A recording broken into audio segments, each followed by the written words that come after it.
coniferous forest. First the contents.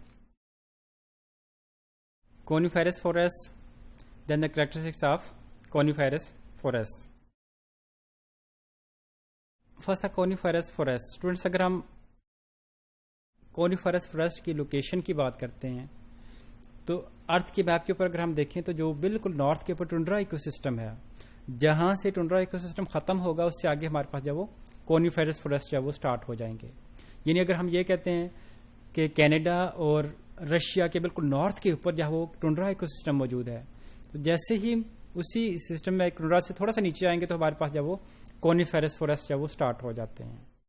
इसी तरह से अल्पाइन रीजन जो है वो हाइट के ऊपर, जैसे हमने बात की करते हैं कि जो बिल्कुल टॉप के ऊपर माउंटेन्स के ऊपर जहाँ snowfall through out the year रहती है, 10 मंथ्स के लिए रहती है, वो टुंड्रा इकोसिस्टम को रिप्रेजेंट करता है जहाँ ट्रीज मौजूद नहीं है। लेकिन उसी हाइट से जब थोड़ा सा नीचे आएंगे तो फिर हमें कॉनिफेरस फॉरेस्ट जो है वो मिलना शुरू हो जाते हैं।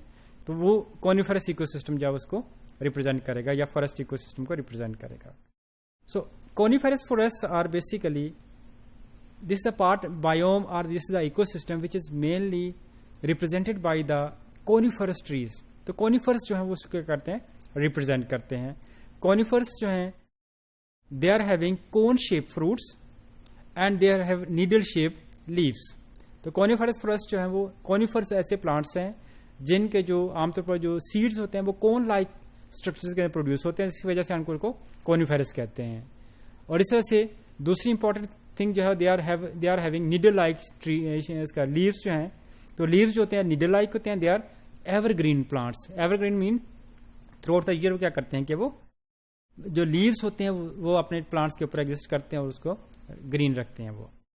सो the characteristics of coniferous forest are coniferous forest biome या इकोसिस्टम।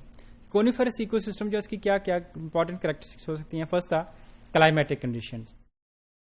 कॉनिफेरस फॉरेस्ट की क्लाइमेटिक कंडीशन जो है वो टुंड्रा इकोसिस्टम से लेस सीवियर हैं। जैसे टुंड्रा इकोसिस्टम के अंदर 60 डेज का जो है वो स्प्रिंग सीजन चलता है, जबकि कॉनिफेरस फॉरेस्ट के अंदर जो स्प्रिंग सीजन चलेगा it will be of 130 days.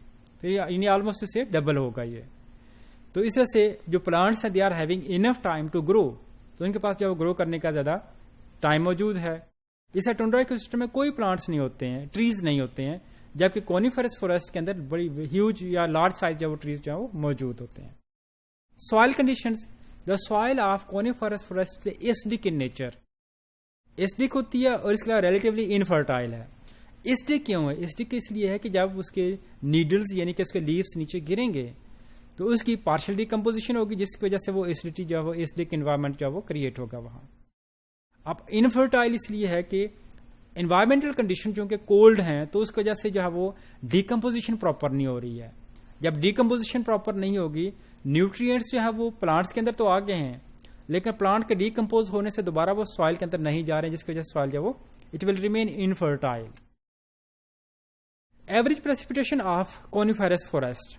Coniferous forest की अगर हम एवरेज प्रेसिपिटेशन देखें तो it is about 40 to 100 centimetre per year. यानी एक साल में इसकी जब वो प्रेसिपिटेशन जब वो 40 से 100 सेंटीमीटर है। अच्छा, टुंड्रा की निस्बत इसका मतलब कि यहाँ 4 टाइम्स अप्रॉक्सीमेटली जब वो ज्यादा प्रेसिपिटेशन है। अब जो प्रेसिपिटेशन है अगेन रेन की फॉर्म में भी होगी, लेकिन ज्यादातर जो प्रेसिपिटेशन है वो इन दी फॉर्म ऑफ स्नोफॉल होगी। तो यहाँ जब स्नोफॉल होगी तो स्नोफॉल की फॉर्म में जब वो ज्यादातर जब वो प्रेसिपिटेशन होगी। Temperature of coniferous forest ecosystem. Coniferous forest ecosystem का जो टेम्परेचर है at an average it is 10 degree centigrade. Tundra का होता है -10, जबकि कॉनिफेरस फॉरेस्ट का जो है वो सिंपल 10 डिग्री सेंटीग्रेड टेम्परेचर होगा। विंटर में यहाँ very cold very severe condition होती है, इट मे दैट टेम्परेचर में भी -40 डिग्री सेंटीग्रेड। जबकि समर सीजन जो है या स्प्रिंग सीजन जिसको हम बोलते हैं वो इट इज या मॉडरेट इन्वायरमेंटल कंडीशन है, the temperature is about 20 degree centigrade. Plant life जो है it is dominated by the conifers. तो different types of huge conifers जो है वो पाइन्स और अदर जो है वो ट्रीज जो है वो कॉनिफर्स जो है वो दे विल एग्जिस्ट हियर। तो डोमिनेट जो है वो कॉनिफर्स करेंगे। इसके अलावा जो ग्रासेस हैं, मॉसेस हैं और बाकी प्लांट्स जो यहाँ क्या करेंगे, ग्रो करेंगे।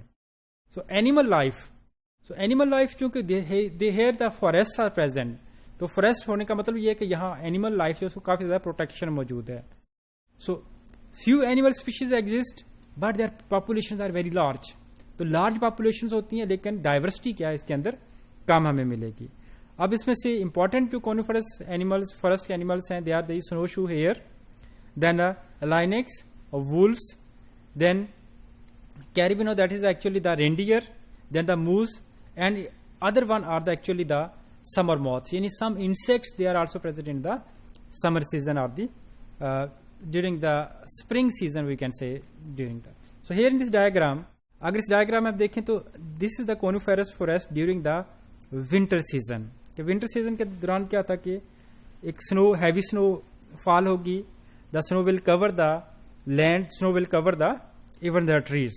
And this diagram is representing the spring season or the summer season. Summer season के दौरान क्या है, environmental condition moderate हैं, there is no snow cover नहीं है, the plants they have enough time to grow.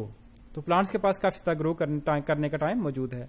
Even चूंकि जो coniferous forest हैं, they are evergreen plants, तो सम टाइम ये होता है कि अगर विंटर में भी चंद वीक्स की या चंद डेज के लिए अगर वार्म क्लाइमेटिक कंडीशन क्रिएट हो जाए तो these plants they can start their photosynthesis process, वो फोटोसिंथेसिस स्टार्ट करेंगे और प्राइमरी प्रोडक्टिविटी जो है वो उसको इनहेंस करेंगे इसमें।